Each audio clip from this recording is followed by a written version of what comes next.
I'm going to start off today with some pencil marks using the Aubergine Graphy Tint.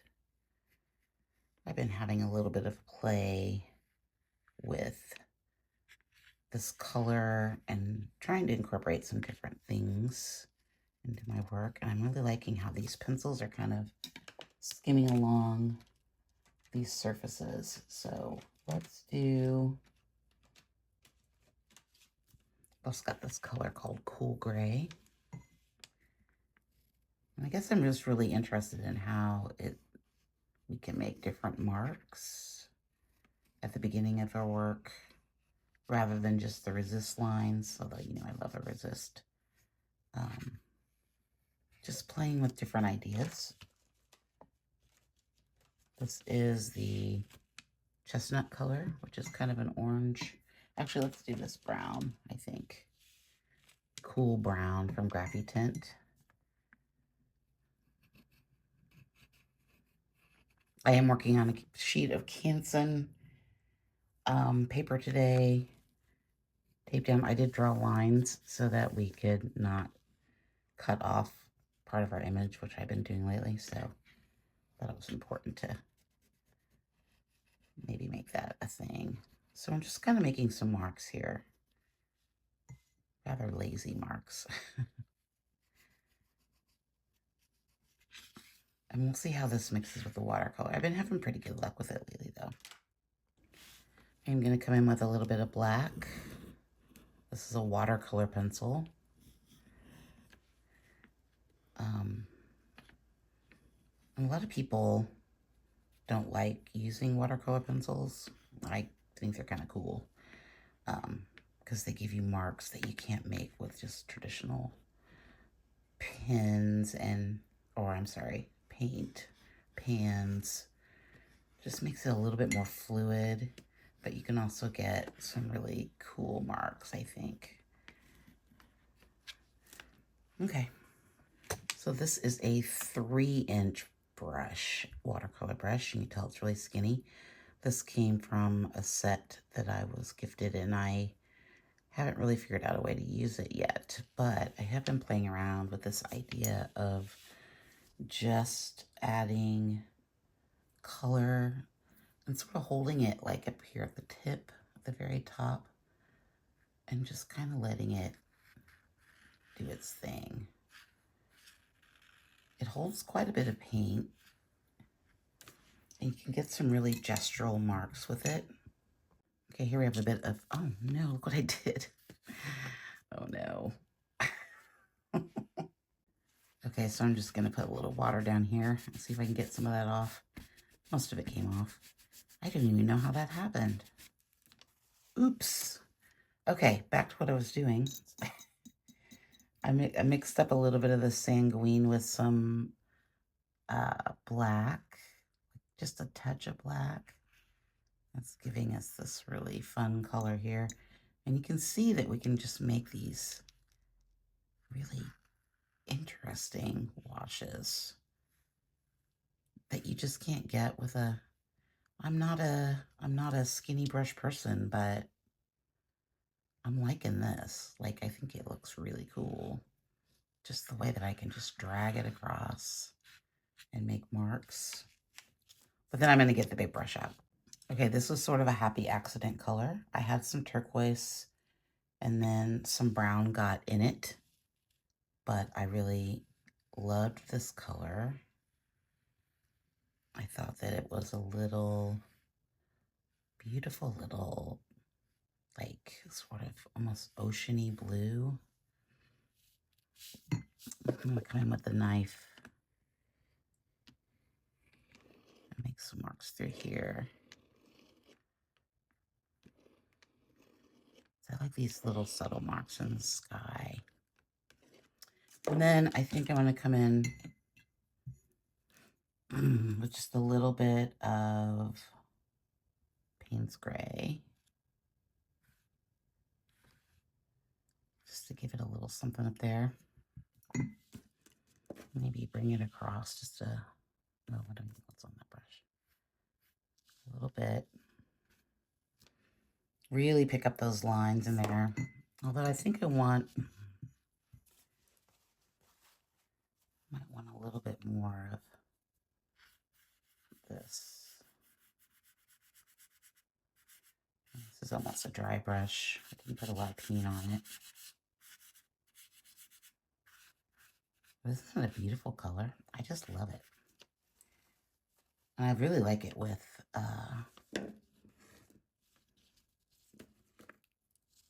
the paints.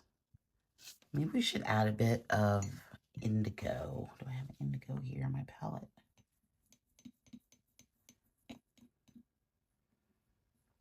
I believe this is indigo. We're going to see.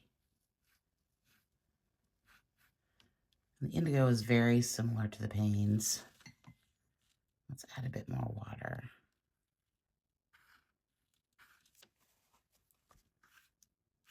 I was joking with our lovely friend Sherry that I should just paint skies.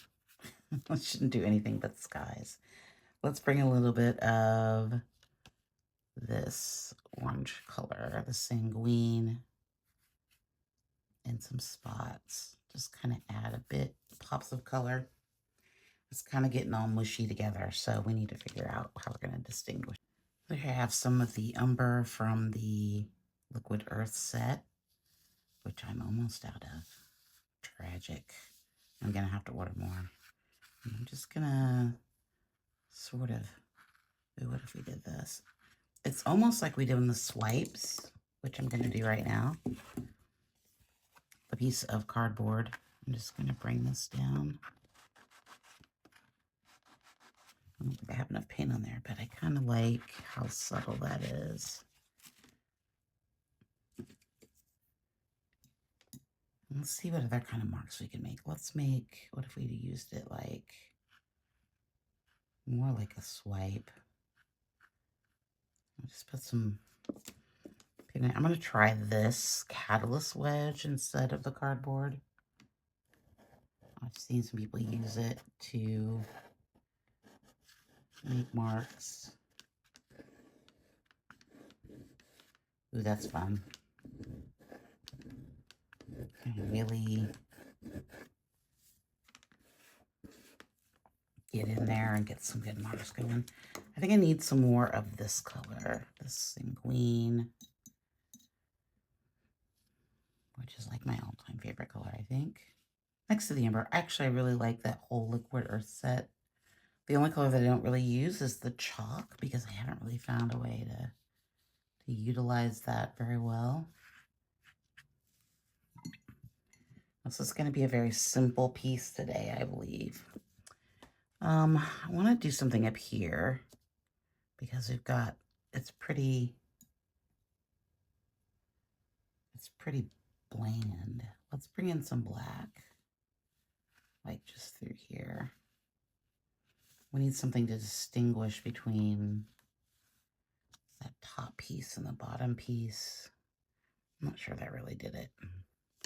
Maybe we need another line.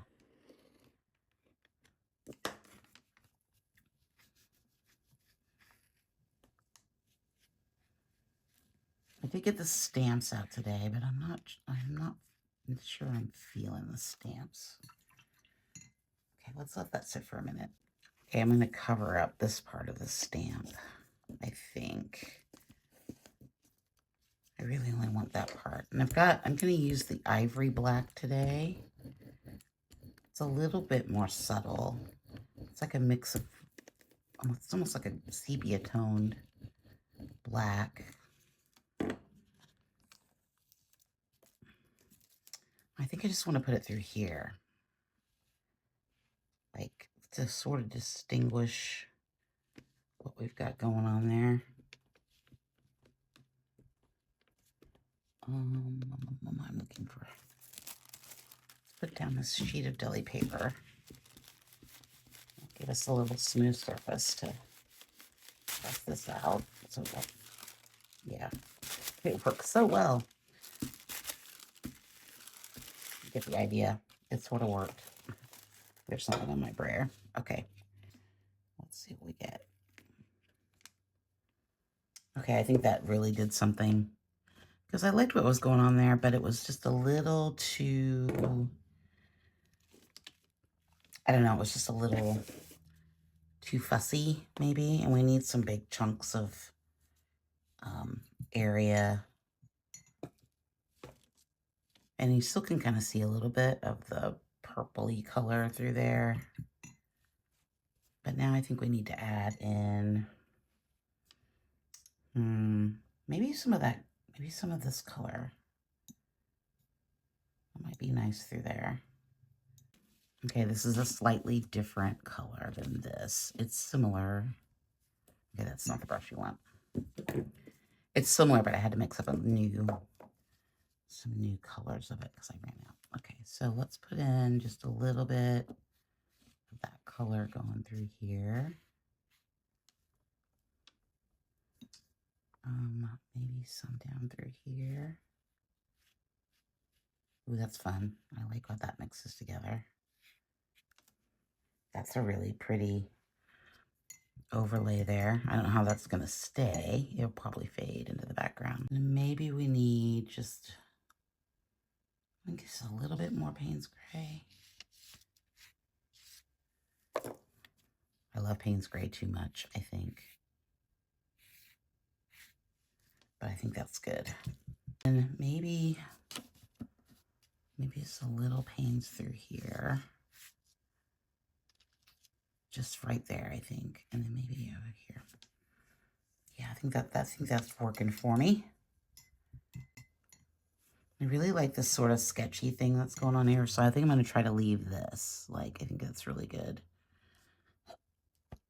Let's let all this dry, and then we'll come back and see what we got. Okay, I think what I want to do is take more of this color. I know I said I like this part, but I think I just want to bring it up into here. Just a little bit, because I think, yeah, I think that works. Because then it kind of gives it that effect that it's kind of its own shape coming through there, I know it's really subtle, but I just think it looks better. And maybe I'm gonna fuss with it a little bit. Give it a little texture.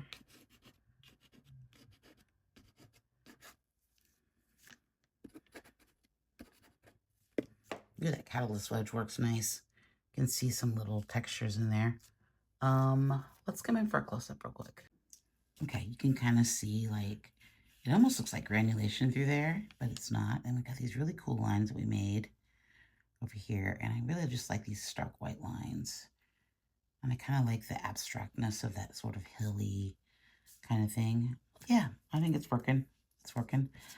We need some marks. Okay, this is, it's called True Blue from the Lyras. And I'm thinking I just want to put a little bit of a line through here.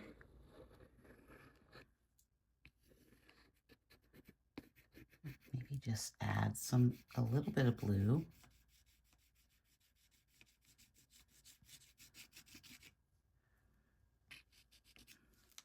Real subtle. Don't want it to be too crazy. But I want it to be noticeable. The lines are nicer than just the coloring, I think. Yeah, I like that. Okay, let's put in some lines. I think we'll do a little palette now. Let's start with a little palette knife. I just want to put some marks through here. And this is deli paper with the Lyra Aquacolors on the back. So I've been wondering, maybe this is time to try it out. I knew. I mean, I don't want to screw this up. Let's do a little.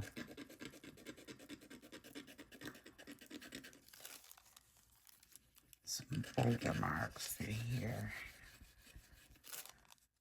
Ooh, that's fun.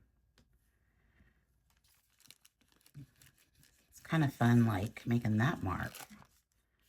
Gives you kind of different, rather than doing this.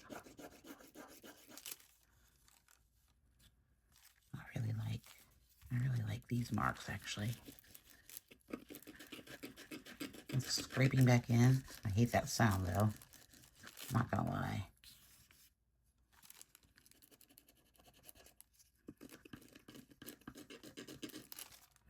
That technique might be better for the Mungayos. They're a little softer.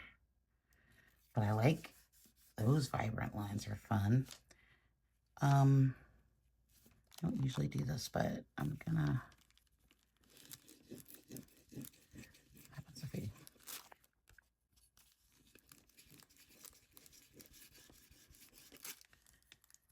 put some lines through here. Kind of bring our sky and foreground together here a little bit. Ooh, those are fun. And then lastly, I think I just want some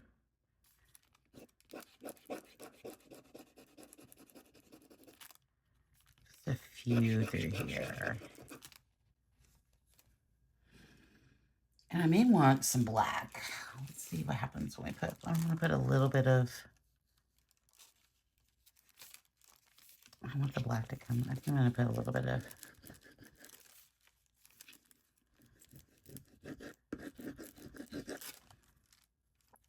just a little bit of black marks through here.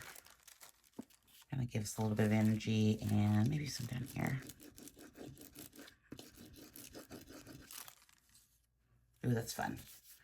That kind of did something there for me. Yeah, I really like that. That's fabulous. Well, sometimes when I think about when I'm adding lines, the lines are really, they're really just like small shapes. I mean, they're shapes. But I really like how they just add, you know, most of the time when I go out to the wetlands, it's really windy and the leaves are kind of, everything's kind of blowing around. It's really hard to capture that, except for some chaotic lines, I think. Okay, but I'm going to stop right there. Let's see how this looks with the mat. I thought before I put the mat on, I'd come in for a little close-up so you guys can kind of see the lines that I made up through here. I really like how energetic and how chaotic they are, but still can see what's going on behind it, so that's kind of nice. I just want to give you a little close-up. Let's look at it with the mat. Okay, so here we have the piece. I really like this part right here. As you can see, like, we got a little bit of covering up, but not a lot, not like yesterday. So this will be really easy to mat and frame. I like these little bits of, with the tiny brush that we did through here. And I kind of covered up a lot of that tiny brush, but that's okay. I mean, for me, it's all about layers, and I really like these marks through here. I like the stamp and the fact that you can still see what's going on. I really like that blue color that we put in there, and this green color is just fabulous. I think it really adds sort of that feel, you know, the sky in the fall is not quite, it's warmer. It's not quite as cool blue. It's almost like that sea green color sometimes, at least here in Kansas. But I kind of really like that beautiful color through there. And I like these wispies. I almost wish I would have done some resist in this guy. Maybe we'll try that next time, because then it'll give it that really autumny, wispy color. Overall, very happy with this. I think I got some good layers. I think it's fun. It's energetic. Yeah, I like it. Okay, so don't forget to like this video and click over there to see the last video I made. And I'll be back in a few days with some more videos for you. Have a lovely weekend. Bye.